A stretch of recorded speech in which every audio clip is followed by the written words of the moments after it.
कुरकुरीत खायची इच्छा होते का तुम्हाला पण? तर चला आज आपण बनवूया मटार कचोरी. 4 ते 5 तास कुरकुरीत राहते बरं का.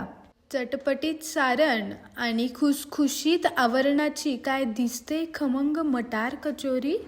तर चला बघूया कशी बनवायची ते. सगळ्यात आधी मटार मॅशरने मॅश करून घ्यायचे. बटाटा देखील मॅश करून घ्यायचा.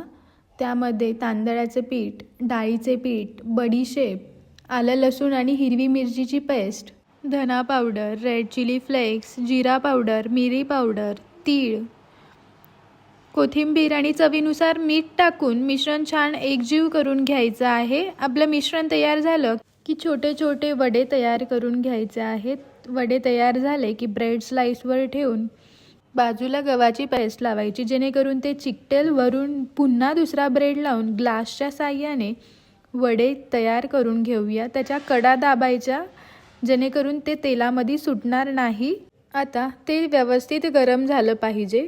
गरम तेलामध्ये आपण सोडूया. मस्त खरपूस अशा तळून घ्यायच्या आहे. मग कशी वाटली रेसिपी कमेंटमध्ये सांगायला विसरू नका बरं का.